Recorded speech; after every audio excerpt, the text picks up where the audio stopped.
Alright, welcome back to the Warlord Card Gamer, and today we're going to be doing a quick overview of the Dwarf deck that's included in this APS 7.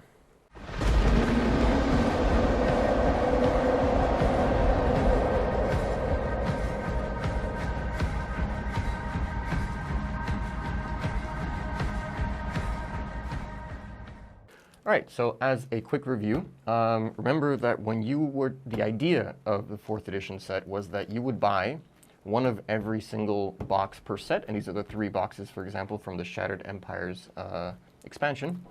You'd buy one of every single box, and you would get 1 of every single rare, 2 of every single uncommon, and 3 of every single common. So the idea was roughly that there would be 10 rares in every single deck. Supposedly, and for the most part that was true, each of the decks was playable right out of the box. Oh hey, I completely forgot to mention this, but stay tuned for a special surprise at the end of the video. Okay, so now we're going to be doing the card review of the Sigdor deck.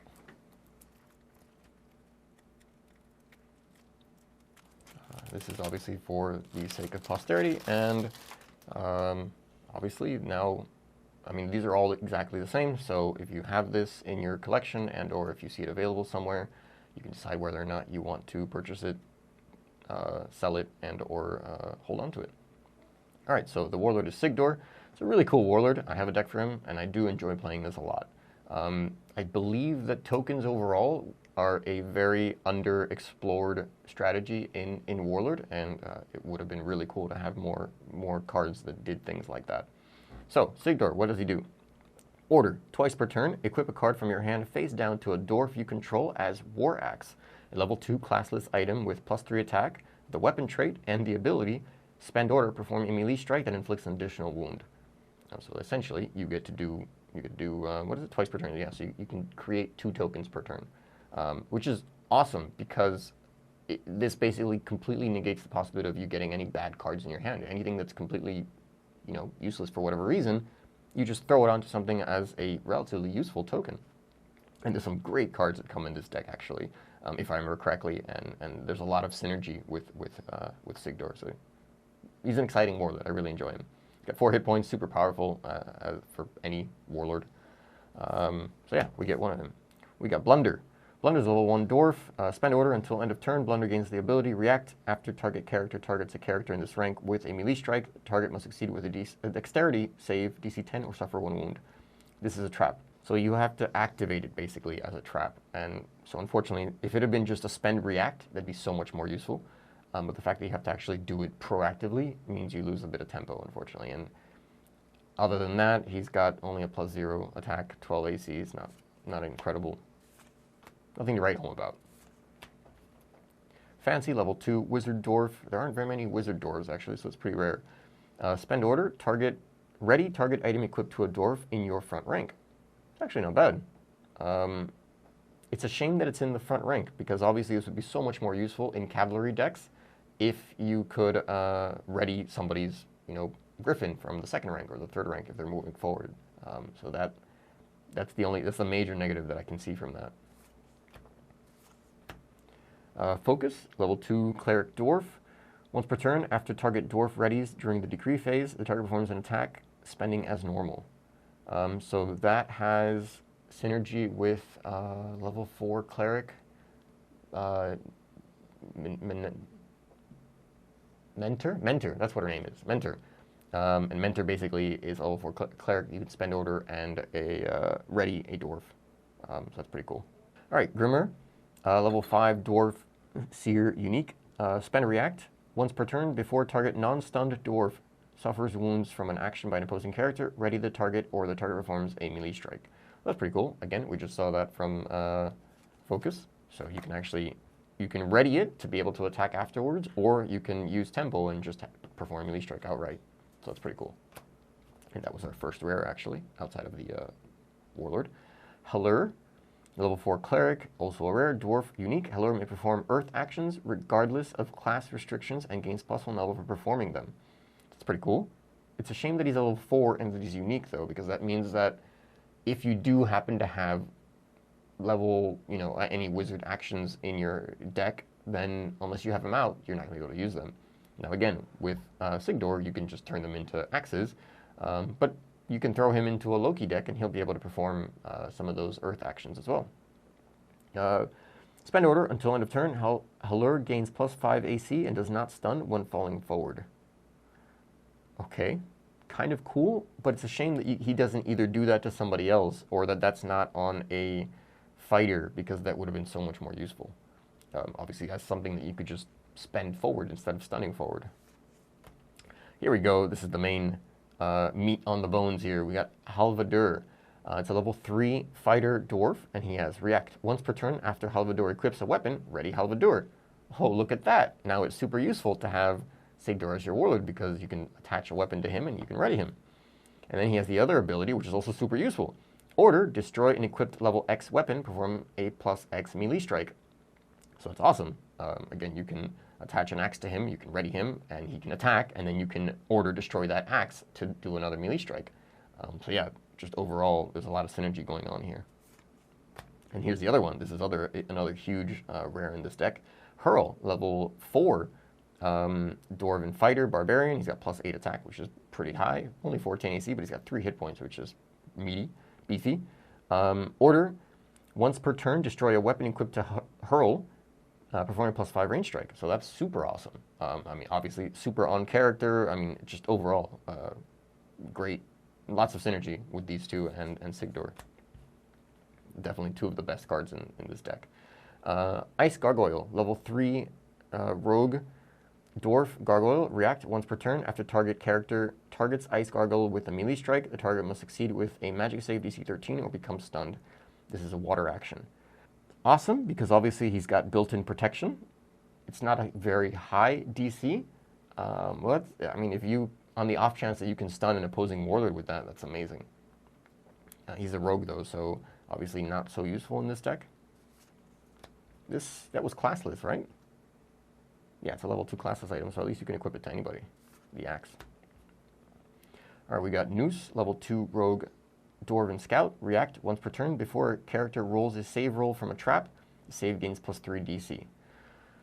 Again, very good for a rogue deck, and I can think of a few of them. Trespass, for example, I think, and there's a couple of other ones, but basically, I mean, in Ancients, there's a lot more traps out there, so that would be a lot more useful, but +3 to DC isn't incredible, and it's only once per turn, so I'm not sure that sees a lot of play.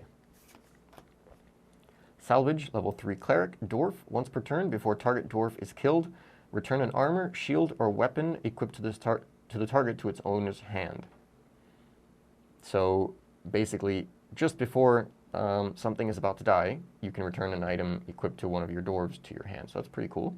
And it's also interesting because it's not just your own character, it's any dwarf. So if you're playing in a 2v2 or something, useful for both armies. Sand Scoured Gargoyle. Dwarf Gargoyle, order, once per turn, spend a cleric, perform melee strike.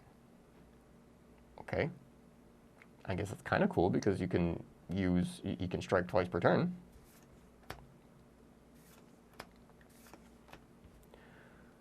Valdemar, dwarf, react, once per turn, after an adjacent dwarf equips an item, ready Valdemar. A lot of item synergy there, of course. And that's actually really good. 13 AC for level 1 dwarfs, not bad at all. Krenter's Club. This is a rare item, +4 attack, level 7 fighter item.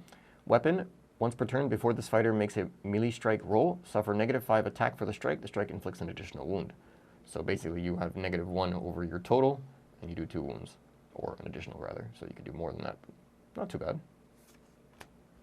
Accelerated Attack, level 4 action, tactics. It is a rare. Target a non-stunned lower level character you control. Move the target forward 1 rank if possible. The target may perform a melee strike at base +3. So this is for cavalry decks. If you have something that is level 3 or level 4 in the second rank, you can move it forward without spending it, of course. And he gets to do a melee strike once he hits that front rank. That's pretty cool. All right, we got Uthanax Ring. React. Before fixing an illegal rank, spend Uthanax Ring, move a character you control forward or backward 1 rank. If the move will make the rank legal, this is a tactics action. So this was actually printed a long time ago. I don't remember what set originally was. This is a reprint. That's super useful. Really good for cavalry decks, again, getting those characters forward. Couriers of the Elements. It's a level 7 classless armor. This is another rare in the deck. This character gains +3 skill and AC while targeted with a water, fire, earth, or air actions, and +3 skill against poison saves. So if your meta happens to be lots of wizards or clerics, or rogues, I guess, that play these kinds of actions, then this is obviously a very good armor for you. Create Golem. So this is a pretty good rare as well. And if you're playing a Loki deck, this is definitely one of the usually 3x in the deck. Create Golem. Dwarves gain +1 level for casting the spell, and this is specifically because Loki has -1 level for casting spells. It's level 5. Spend order. Remove up to 1 item and up to 1 character in your discard pile from the game. Put this card into play adjacent to this wizard as a level 4 classless character with the construct trait. +3 +0 attack, 12 AC, 2 skill, and 2 hit points. If you removed an item, it permanently gains +4 attack and AC. If you removed a character, it permanently gains +1 hit point and has the removed character's feats and classes. So obviously you want to be able to remove both an item and a character to make this a little bit stronger. And overall, just extra characters. Remember, when you're building decks with Warlord, you can only have 50% of a particular, whether it's characters, items, or actions. And so if you're playing 50% characters, this basically pushes you over that 50%, which, the more bodies you have, the better. Halvadur stance, or Halvadur Ion stance, I don't remember if it's an L or an I. It's a stance, kind of annoying, because there's another item that was also a stance that would have been good to have them both on a certain character.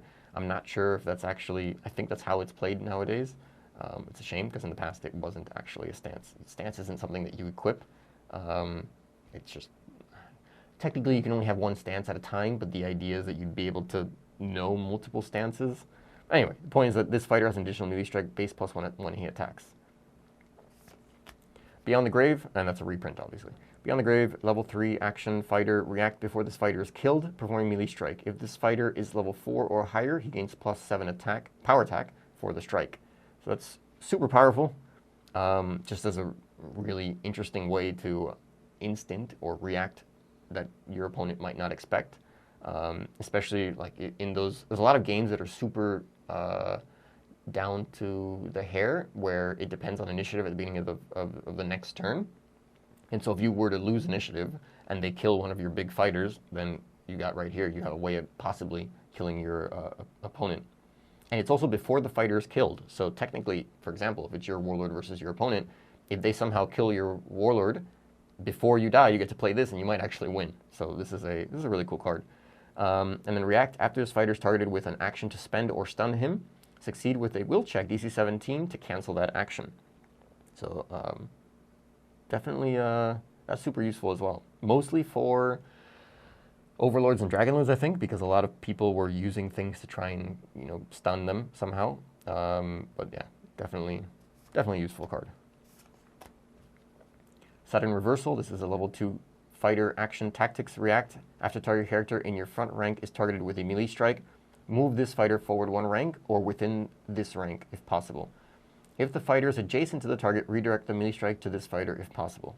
So there's a lot of words there again, but basically what this is saying is you're going to defend something that's in the front rank.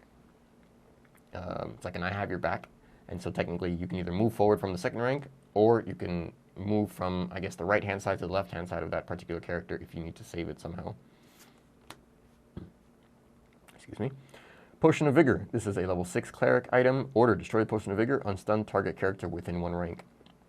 So unstun doesn't mean to ready it completely. It would just go from stunned to ready, or stunned to spent.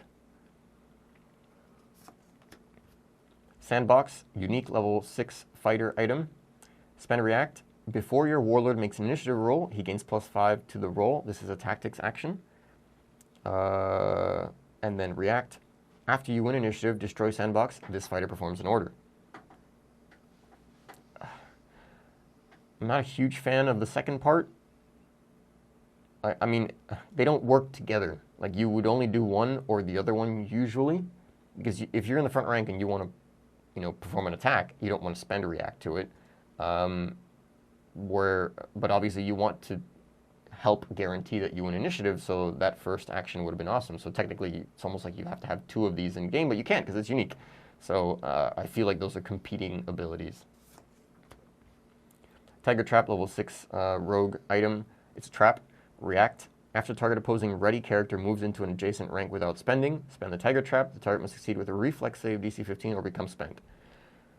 Those DCs are just really low, and that's why traps aren't incredibly useful. I mean, if it's against an opposing Warlord, they're going to have usually between 7 and 10 skills, so you're looking at rolling, I don't know, between a 5 and an 8 generally, and that's only a 25 to 30% failure rate, and only spending, so again, not super useful, and you can only use it when they're coming into that front rank, which means that there's no easy repeat usage for this, unfortunately. So yeah, this is just not an incredible card, I think. Lead by example, level 1 classless action. Sorry, cleric action, level 1 cleric action. React after this cleric kills an opposing character. Until end of turn, this cleric gains charisma +5, and any adjacent characters gain +3 attack. I like the concept because this is Norm Sim, clearly, and he's a cleric that generally goes to the front rank and fights, but that bonus isn't exciting. It doesn't really help too much, unfortunately, so yeah, just not great. Final Blessing. Level 2 cleric action. React after target character pays the costs of an action to retrieve cards from a discard pile, cancel the action, the target suffers a wound. That's pretty cool. Definitely meta against anyone who's recurring characters. And then react before target character suffers wounds, the target gains +1 hit point until end of turn. So that's pretty good to avoid your characters dying at a key moment. Calm, level 2 cleric action. Spend order, target an equal or lower level character in the front rank of any formation, spend the target. So it's great, obviously, if you're a level 5 character and you're trying to slow down your opponent and allow for your cavalry characters in the front rank to survive somehow and be able to kill opposing characters. Phalanx, level 2 fighter action, tactics. Order, while there are 3 or more characters in this rank, all characters in the rank gain +2 AC and defend +5 until end of turn. Again, these aren't game-changing. That 2 AC isn't going to make a huge difference, and unfortunately, it's not a cleric action, because if this had been a cleric action, then there would be a way to boost that AC to make it, more chunky through like a Baskrite mark, I think. But as a fighter item or a fighter action, and on top of that, you have to do this in the front rank. You're losing so much tempo. Sorry.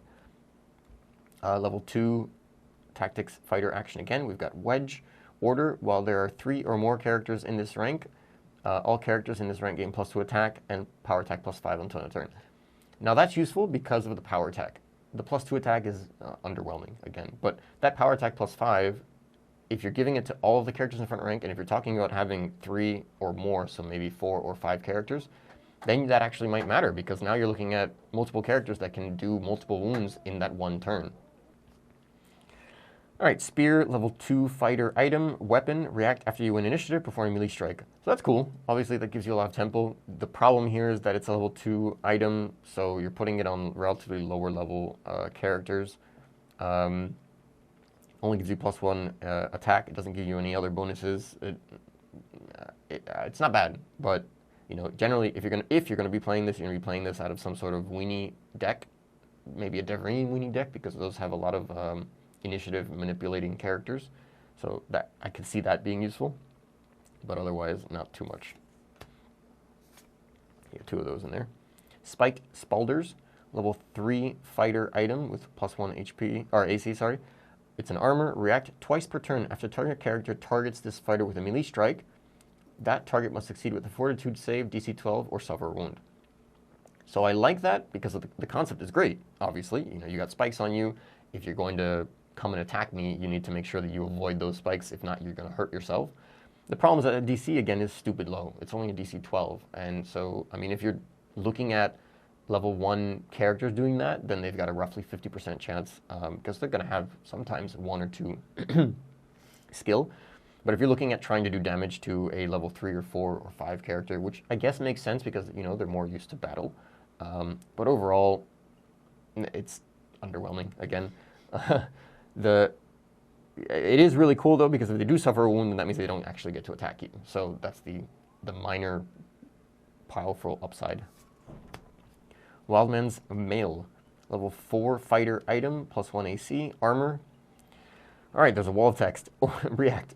Once per game before target character is killed with a melee strike by this fighter, Wildman's Mail permanently gains AC bonus equal to the target's HP. If this fighter is a barbarian, then Wildman's Mail also permanently gains an equal bonus to attack. Remove the target from the game after it dies. So essentially, you're building armor out of your opponent's skin, I think is what I'm getting here. The problem with this as well is that it's hit points, and hit points, how many hit points are characters going to have? If you're killing a level 1 or 2 character, maybe they have 2 hit points, but they're not going to have 3. So you're looking at having maybe +2 attack and +2 AC.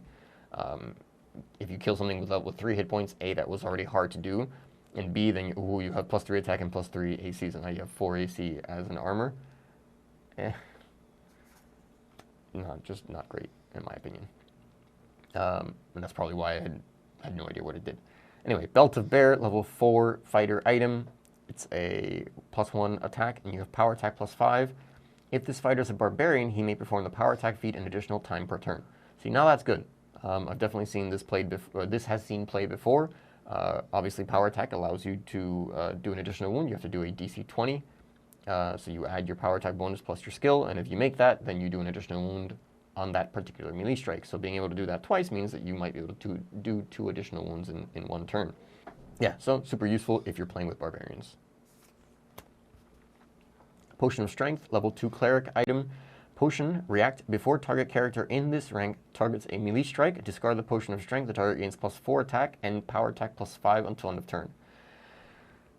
So you need to have a front rank cleric in order to make this useful. I can think of 2 instances. You have Niobe, which is the Free Kingdom's cleric who goes to the front rank and then pulls her characters forward with her. And obviously Narmsin. I think this worked really well out of Niobe in the limited 4th edition format. I'm not sure this would see play in Ancients. But overall, that power attack, again, can make the game. Improvisation. Level 1 classless action. React before this character makes a melee strike or skill check roll. Replace his base attack with his base skill for the roll or vice versa. If the strike hits or the check succeeds, draw a card. So that's pretty cool. It's kind of one of those random things that you pull out, and it's like a cantrip, again, being able to draw a card on top of that if you succeed that. But again, it's very situational. We get another Spiked Spalders. We get a Jacob Windrider, Mercenary, Unique, Dark Horseman. React after Jacob enters play. He permanently gains the non-Warlord traits, classes, and alignment of your Warlord. So basically, if your Warlord is a Paladin, he also becomes a Paladin, and he gains the alignment, so that would be either good or evil. So that's pretty cool, super flexible, a great concept here. I believe, yeah, this was a prize card by Tony Williams. I believe he designed that. I think it was over winning a tournament or something like that, but yeah, pretty cool card. Naya Silvertongue, Mercenary, Bard, Charisma +4, level 3 Rogue, spend a react. Before a character enters play, the character ignores any loyalty penalties. So that's actually not bad. I'm sure there are a couple of decks that play, there's an Authard, I believe, that does that as well. An Authard Warlord. Definitely pretty useful in certain circumstances. Azelat Il Dawood, level 2 Wizard, Mercenary, Summoner. Spend a react. Before a monster within 1 rank is killed, search your deck for a character with the same name, shuffle your deck, and put the character on top.